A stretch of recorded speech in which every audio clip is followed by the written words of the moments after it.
Now, if you've been watching my other videos, you'll know that I had 2 Neo drones. Neo number 1 done well, we crashed many times, but then one final crash into these posts wrecked the gimbal and buckled the frame. Now, I didn't have DJI care with this one, so I just went out and bought Neo number 2.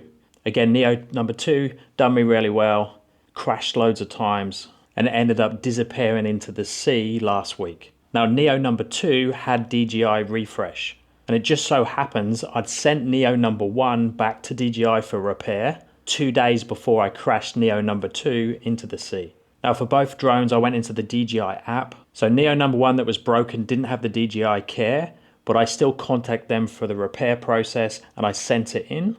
Within 2 days, they got back to me and told me that the frame was buckled and the gimbal was faulty. And because the gimbal was showing an error, they were going to do that part for free, but I had to pay for the buckled frame. The cost was 90 Australian dollars. And the repair drone arrived yesterday, and they did say the part numbers might change, and it actually is what looks like a brand new drone. As far as I can tell, that looks unused. So at a cost of 90 Australian dollars, I got that one repaired or replaced. And then we have Neo number 2 that went in the sea that did have DJI care. Now, the cool thing about using the goggles is that you have a memory card in the front which records the footage. So even though I lost the drone, I still had the footage from the goggles. And if you put a cable between the goggles and your phone and open the DJI app, all the flight information is uploaded to the app and DJI can see that. You can send that to them as well as the footage so they can assess your claim through the DJI care. And that's what I've done. So you go on the app, log a flyaway, give a description of what happened and send the flight data. And then someone from DJI contacts you and they assess that information. Now, the standard price for a flyaway in Australia is around $120, I think.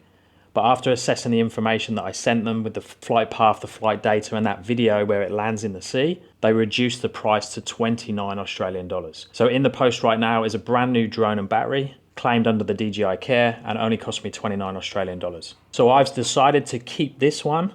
So I have a Neo for the risky stuff, and then I'm going to sell the new one that's coming in the post, the one claimed from DJI Care, and put that money towards an Avata. And I've been very impressed with DJI Care, both through the emails, the way the process works with the data, the information from the app, the flight path, the way you can get all the video, the Find My Drone, all that information from the goggles, even if you lose the drone, and their customer support has been really good. They looked after me both for the repair with the non-DJI Care Neo, and the replacement for Neo number 2. Let me know down in the comments if you have any questions. Can't wait to get back flying again. I'll speak to you in the next one.